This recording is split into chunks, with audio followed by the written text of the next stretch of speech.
இது வரைக்கும் கஷ்டத்தில் இல்லாமல் நல்லா இருந்தேன் சார், எந்த பிரச்சனையும் இல்லைன்னா இந்த வருடம் இது வரைக்கும் நல்லதை அனுபவிச்சுட்டு இருந்தேன் அப்படின்னு சொன்ன மிதுனக்காரங்க இந்த வருடம் ஒரு கெட்டதை நோக்கி.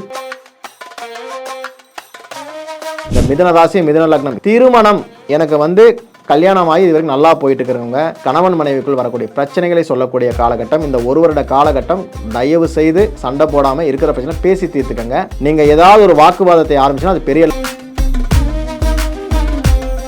இது வரைக்கும் தொழில் நல்லா போயிட்டு இருந்த கன்னிராசி கன்னிலக்னத்துக்காரங்க தன்னுடைய தொழிலை இழக்கப் போகிறார்கள். அப்படி இல்லைன்னா ஒரு வேலை மாற்றம், திடீர்னு ஒரு ஆஃபீஸ்ல ஒரு ஆஃபீஸ் தூக்கி அடிச்சிருவாங்க. நல்லா கம்ஃபர்டபுளான ஒரு ஜோன் இருந்திருக்கும், அந்த ஜோன் மாறப்போகுது. ஸோ எக்காரணத்தை கொண்டும் உயர் அதிகாரிகளை பகைத்துக் கொள்ளாதீர்கள். பகைச்சிட்டிங்கன்னா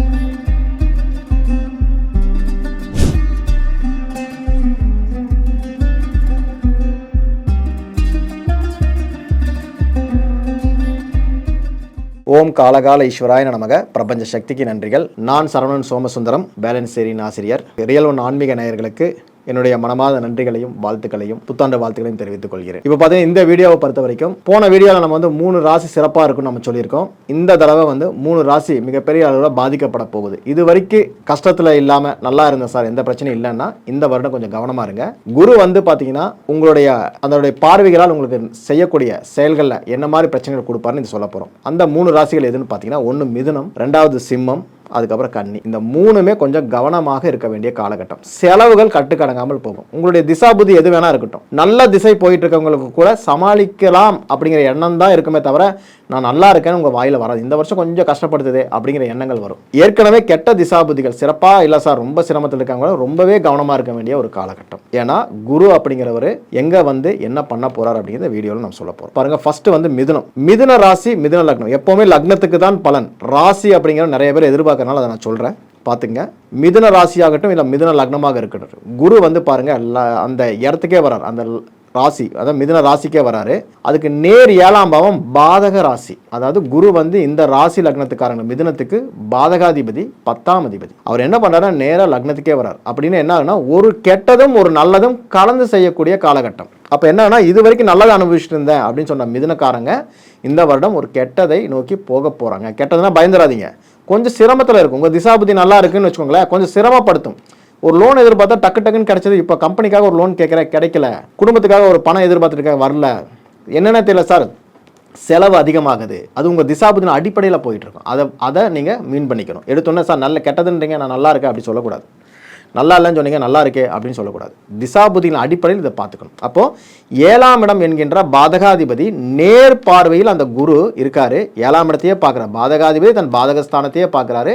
அந்த இடத்த தான் ஹோல்டு பண்ணுறாரு. 10ஆம் இடமான தன்னுடைய இன்னொரு விட்டு அவர் ஹோல்டு பண்ணல. அப்போ தொழில் ரீதியான ஒரு மாற்றத்தை சந்திக்கக்கூடிய காலகட்டம் இந்த புதனுக்கு உண்டு. இந்த மிதுன ராசி மிதுன லக்னம் இது வரைக்கும் எனக்கு வேலை நல்லா இருக்கு அப்படின்னீங்கன்னா வேலையில் கொஞ்சம் கவனமாக இருங்க. 10ஆம் இடம் அடி வாங்குது இந்த முறை. அதே போல பாருங்க, நேர் 7ஆம் இடம் உங்களுடைய திருமண பாவத்தை சொல்லக்கூடியது. திருமணம் எனக்கு கல்யாணமாகி இது வரைக்கும் நல்லா போயிட்டு இருக்கிறவங்க கணவன் மனைவிக்குள் வரக்கூடிய பிரச்சனைகளை சொல்லக்கூடிய காலகட்டம் இந்த ஒரு வருட காலகட்டம். தயவு செய்து சண்டை போடாமல் இருக்கிற பிரச்சனை பேசி தீர்த்துக்கங்க. நீங்கள் ஏதாவது ஒரு வாக்குவாதத்தை ஆரம்பிச்சுன்னா அது பெரிய லெவலில் போய் முடிஞ்சிடும். ரொம்ப ஜாக்கிரதையாக இருக்கணும். 2வது விஷயம் என்னன்னு கேட்டிங்கன்னா பார்ட்னர்ஷிப். ரொம்ப ரொம்ப ரொம்ப கவனமாக இருக்கணும். 7-10 குரு உங்கள் மிதுனத்துக்கு வராரு. அப்போ 7-10 அப்படிங்கிறது என்னன்னு முதல்ல புரிஞ்சுக்கோங்க. ஒரு தொழிலுக்காக 2 பேர் சேர்ந்து செய்யக்கூடிய தொழில். இது வரைக்கும் பார்ட்னர்ஷிப்குள்ள பிரச்சனை இருந்தது, பிரிஞ்சிடலான்னு முடிவெடுத்து வச்சிருந்தீங்கன்னா இந்த வருஷம் தயவு செஞ்சு பிரிஞ்சிருங்க, அப்புறம் கூட சேர்ந்துக்கலாம். இல்லைனா பிரச்சனை பெருசாகி அதுக்கப்புறம் அது கோர்ட்டு கேஸ் வரைக்கும் கொண்டு போய் விட்டுரும். ஏன்னா அந்த குரு பாதகாதிபதி உங்களுடைய கூட்டாளியை ஏதோ ஒரு ரூபத்தில் கெடுக்க போகுது, உங்கள் கூட்டை கெடுக்க போகுதுன்னு அர்த்தம். ஒன்று பேசி தீருங்க, இல்லைனா ஒரு வருஷம் அமைதியாக இருங்க. சார் கொடுக்கல் வாங்கல பிரச்சனை வருதுன்னா தயவு செய்து இந்த காலகட்டம் பண்ணாதீங்க. ஃபினான்ஸ் பண்ணுறவங்க, ஃபினான்சியல் தொழில் பண்ணுறவங்க ரொம்ப ஜாக்கிரதையாக இருக்கணும். பேங்க் எம்ப்ளாயீஸ், எங்கேயாவது குறிப்பாக கேஷியராக இருக்கிறவங்க, அதே போல் அந்த தங்கத்தை ஸ்புடம் போட்டு பார்த்து ஒரு லோன் கொடுக்குறவங்க, இவங்கெல்லாம் ஜாக்கிரதையாக இருங்க. ரொம்ப அடி வாங்க போகிறீங்க. நகை வரும்பொழுது ஒரு தடவை 2 பேரும் செக் பண்ணி வாங்குங்க, இல்லைனா அது உங்கள் பேரை கெடுத்துரும். அதே போல் பாருங்கள், பத்திரப்பதிவுகள் எல்லாம் ரொம்ப கவனமாக இருக்க வேண்டிய ராசி இந்த மிதுன ராசி. ஒன்று பத்திரம் எங்கேயோ ஒரு லிட்டிகேஷன் ப்ராப்ளத்தில் போய் மாட்ட போகுது. யாருக்காவது ஜாமீன் கையெழுத்து போட்டு பத்திரத்தை வச்சு கையெழுத்து வாங்கினா நீங்கள் மாட்டிக்குவீங்க. அது பண்ணவே கூடாது. அதே போல் உங்களை 5ஆம் இடத்தை இந்த குரு பார்க்குறார். பாதகாதிபதி 5ஆம் இடத்தை பார்க்கிறார். குரு பார்த்தா நல்லது. 5ஆம் இடம் நல்லா இருக்கு. குழந்தைகளுக்கான படிப்பு செலவுகள் அதிகமாகும். உங்கள் குழந்தைகளுக்காக ஒரு வேலை எதிர்பார்த்துட்டு இருந்தீங்க அப்படின்னா இந்த காலகட்டம் அது கிடைக்கும். ஆனால் திருப்தியான வேலையாக இருக்குமானா அது வாய்ப்புகள் ரொம்ப ரொம்ப குறைவு. கிடைக்கிற வேலைக்கு போக சொல்லிடுங்க. அதே போல 9ஆம் பார்வையாக காலபுருஷனுக்கு 11 உங்களுடைய ராசிக்கும் லக்னத்துக்கும் 9ஆம் இடத்தை பார்க்குது. தந்தையால் ஏற்படக்கூடிய செலவுகளை சொல்லக்கூடிய காலகட்டம். தந்தைக்கு ஏதாவது உடல் ரீதியான பாதிப்பு ஏற்பட்டு அதுக்காக நீங்கள் செலவு பண்ணுவீங்க. உங்களுடைய பயணங்களுக்கான அதிக செலவேடுகள் இருக்கும். நான் ஒரு ஃபாரின் போகிறக்க ட்ரை பண்ணுறேன், போகலாமானா போவீங்க, அது வெட்டி செலவாக மாறிடும். பணம் கட்டி ஏமாந்துடக்கூடாது. ஏன்னா எல்லாரும் குரு 9ஆம் இடத்தை பார்க்குற ஃபாரின் போங்கன்னு சொல்லுவாங்க. ஆனால் ஃபாரின் போகிறதுக்காக நீங்கள் யாராவது நம்பி பணம் கட்டினீங்கன்னா ஏமாந்துடுவீங்க. சரியாக இருக்கான்னு செக் பண்ணிக்கோங்க. இந்த இமிகிரேஷன் ப்ராப்ளம் உங்கள் ஜாதகத்துக்கு வரும். ஏன்னா குருவும் புதன் இமிகிரேஷனை சொல்லக்கூடிய கிரகம். கண்டிப்பாக கவனமாக இருக்கணும், இல்லைன்னா அதில் பிரச்சனை வரும். இந்த பாஸ்போர்ட் விசா சம்மந்தப்பட்ட விஷயத்தில் ஏதாவது ஃபோர்ஜரி பண்ணினீங்க லாக் அவுட் ஆயிடுவீங்க. ரொம்ப ரொம்ப ஜாக்கிரதையா இருங்க. ஏன்னா 5ஆம் இடத்தை பார்க்கிறது பாதகாதிபதி குரு. 10ஆம் இடத்தை ஹோல்ட் பண்ண குரு கிடையாது. அப்போ பாதகாதிபதி குரு என்ன பண்ணுவார்? பாதகத்தை தருவார். 5ஆம் இடத்தை கெடுக்கிறது 5 விட்டு, அதாவது 5ங்கிறது உள்ளூரை விட்டு வெளியே போகும்போது கவனமாக இருக்கணும். ஸோ இந்த மாதிரி விஷயங்களை ஹோல்டு பண்ணுங்க. ரெண்டாவது வந்து பார்த்தீங்கன்னா சிம்ம ராசி சிம்ம லக்னத்துக்காரங்க. பொதுவாகவே சிம்ம ராசி சிம்ம லக்னத்துக்காரங்களுக்கு குரு கேது சந்திர திசைகள் போனால் குரு மைனஸை சந்திச்சே இருப்பாங்க. அவங்களுக்கு வந்து பாருங்கள் 11ஆம் இடத்துல வருது. சார் 11ஆம் இடம் நல்ல இடம் தானேன்னு கேட்டிங்கன்னா நல்ல இடம் தான், இல்லைன்னு எல்லாம் சொல்லலை. ஆனால் ஏற்கனவே இருந்த பாசிட்டிவான விஷயங்கள் கொஞ்சம் சிரமத்துக்குள்ளே போகும். கவனமாக இருக்கணும். ஏன்னா புதன்கிற கிரகம் உங்களுக்கு நல்லவர், ஆனால் குரு நான் கெட்டவர். இது வரைக்கும் வந்த லாபங்கள் எல்லாமே படிப்படியாக குறையும். அதே போல் பாருங்கள், உங்கள் சிம்மத்துக்கு 3ஆம் இடத்தை அந்த குரு பார்க்குறாரு. இவங்க ரொம்ப ரொம்ப ஜாக்கிரதையாக இருக்கணும். கணவன் மனைவிக்குள் பிரச்சனைகளை சந்திக்கக்கூடிய காலகட்டம். அதே போல் உங்களுடைய கணவனோ மனைவியோ அந்த உறவில் வந்து பார்த்தீங்கன்னா ஒரு கர்மகாரியங்களை சந்திக்கக்கூடிய காலகட்டமாக மாறும். ரொம்ப ஜாக்கிரதையாக இருக்கணும். 3ஆம் இடத்தை அந்த குரு, அதாவது சிம்மத்துக்கு 3ஆம் இடத்தை அந்த குரு பார்க்கறதுனால 11லேருந்து பார்க்கல 11-3 ஒரு லாபத்தை சொல்லும். இல்லைன்னு சொல்ல, இன்டர்வியூ எதிர்பார்த்தீங்கன்னா கிடைக்கும். ஆனால் உங்களுக்கு கிடைக்க வேண்டிய வேலை தள்ளி போகும். யாரோ ஒரு நண்பர்களால் கெடும், அல்லது யார்கிட்ட நீங்கள் கோஆர்டினேட் பண்ணிங்களோ அவங்களால ஒரு பிரச்சனையை கொடுத்துருவாரு. ஸோ யாருக்கு ஒரு இன்டர்வியூ போனீங்கன்னா யார்ட்டையும் சொல்லாமல் போங்க, ஜெயிச்சுட்டு வருவீங்க. அதே போல் பாருங்கள், சிம்மத்துக்கு 5ஆம் இடத்தை குரு பார்ப்பார். 5ஆம் இடம் என்பது உள்ளூர்லேருந்து வெளியூர் போகிறது. பாருங்கள், இப்போ ஃபாரினில் இருக்கிறவங்க திடீர்னு வேலையை விட்டுட்டு சொந்த ஊருக்கு வந்துடுவாங்க. சார் எனக்கு வேலை போயிடுச்சு அப்படின்னு சொன்னீங்கன்னா சிம்ம ராசி சிம்ம லக்னத்துக்காரங்க நிறைய பேர் ஃபாரின்லேருந்து வேலை போயிடுச்சு, வீட்டுக்கு அனுப்பிச்சிட்டாங்க அப்படின்னு சொல்லுவாங்க. ஏன்னா 5ஆம் இடத்தை பார்க்கும்போது தொழில் ரீதியான பாதிப்பை கொடுத்துரும். ஜாக்கிரதையாக இருக்கணும்.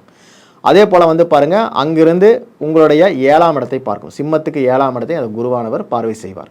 அப்போ பார்வை செய்யும்பொழுது என்னாகும்? கணவன் மனைவிக்குள் ஒரு பிரச்சனை கிரியேட் ஆகும் அந்நிய நபர்களால். ரொம்ப ஜாக்கிரதையாக இருங்க. உங்களுடைய உறவுக்குள் ஒரு பிரச்சனை வருதுன்னா அந்நிய நபர்களை சேர்த்திக்கக்கூடாது. ரொம்ப ஜாக்கிரதையாக இருக்கணும்.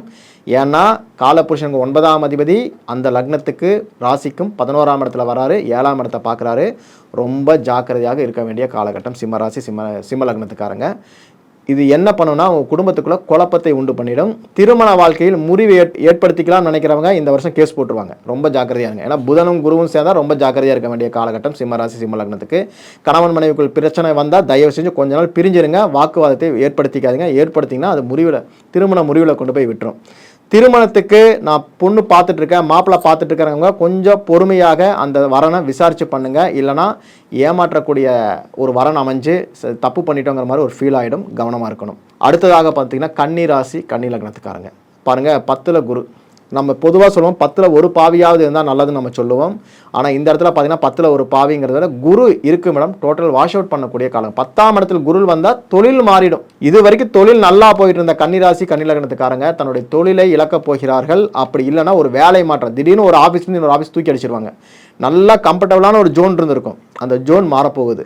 ஸோ எக்காரணத்தை கொண்டும் உயர் அதிகாரிகளை பகைத்து கொள்ளாதீர்கள். பகைச்சிட்டிங்கன்னா உங்களுக்கு இந்த பிரச்சனை வரும். ஒன்று, தொழிலில் ஒரு கெட்ட பெயரை சம்பாதிக்கக்கூடிய காலகட்டமாக இது மாறிடும். ரொம்ப ரொம்ப ஜாக்கிரதையாக இருக்கணும்.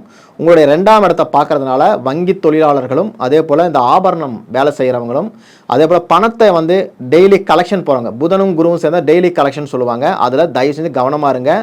ஒன்று, கையாடல் பண்ணிட்டீங்கன்னு சொல்லிட்டு உங்கள் வேலை போகிறதுக்கு வாய்ப்பு இருக்குது. அதே போல் பணத்தை லேட் நைட்டாக வாங்கிட்டு வர்றது, நான் இத்தனை பணத்தை வாங்கிட்டு வரேன்னு யாராவது இன்ஃபார்ம் பண்ணுறது, இது எதுவுமே பண்ணிடாதீங்க.